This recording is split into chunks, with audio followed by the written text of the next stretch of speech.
15 বছরে শেখ হাসিনাকে ব্যবহার করে বাংলাদেশকে কুক্ষিগত করার সব আয়োজন করে ভারত।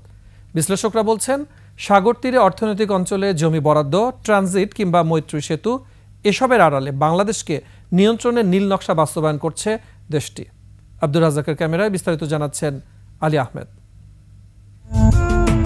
2015 সালের 6 জুন খাগড়াছড়ির রামগড়ে ফেনী নদীর উপর ভারতের বহুদিনের কাঙ্ক্ষিত বাংলাদেশ ভারত মৈত্রী সেতু 1 এর ভিত্তিপ্রস্তর স্থাপন করা হয়। 133 কোটি টাকার সেতুর পুরো ব্যয় বহন করে ভারত। 2021 সালের 9 মার্চ ভার্চুয়ালি উদ্বোধন করেন দুই দেশের প্রধানমন্ত্রী। যেই জায়গায় ব্রিজটা করা হয়েছে সেখানে আমাদের দেশের জন্য তাদের যে অঙ্গরাজ্যটা ব্যবহার করেছে ওইখান থেকে আসার মতো তেমন কিছু নাই। আমাদের জন্য হয়তো বা অশনি সংকেত, কারণ যে কোনো মুহূর্তে তারা আক্রমণ করতে পারে, অবৈধ কাজের জন্য আসতে পারে, আমাদের দেশের মানুষের ক্ষতি করার জন্য আসতে পারে। ভারতের পূর্ণ সুবিধার জন্যই সেতুর পাশে তৈরি হয়েছে রামগড় স্থলবন্দর।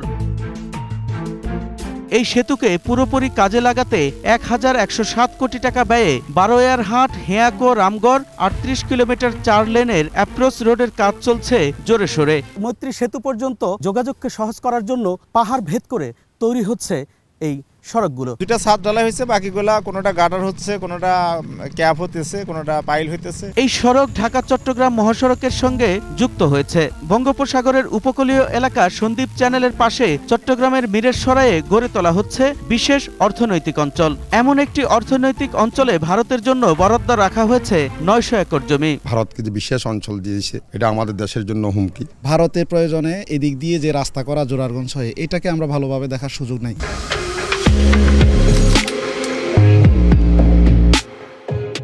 বিশ্লেষকরা মনে করেন, শিলিগুড়ি করিডোরের চিকেন নেকে নিজেদের বিপদ এড়াতে বাংলাদেশকে নিয়ন্ত্রণ করতে চায় ভারত। ফেনী নদীর উপর সেতু কেন্দ্রিক সড়ক আর স্পর্শকাতর জায়গায় জমি বরাদ্দকে বিপজ্জনক মনে করছেন তারা।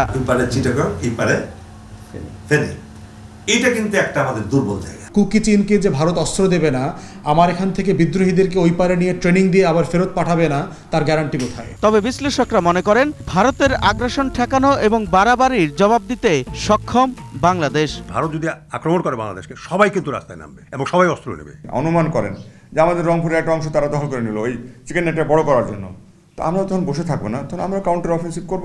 ভারতের বিজয়ের ইতিহাস হচ্ছে বলিউডের মুভিতে।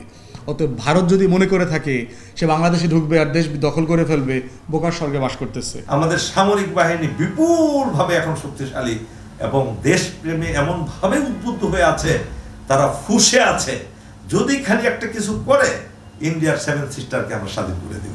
তারা বলছেন, গত 15 বছরে শেখ হাসিনা সরকার আর ভারতের সঙ্গে করা সব চুক্তি যাচাই বাছাই করে ব্যবস্থা নিতে হবে বর্তমান সরকারকে। বাংলাদেশ বিরোধী যত চুক্তি হয়েছে সমস্ত চুক্তিগুলোকে বাতিল করতে হবে।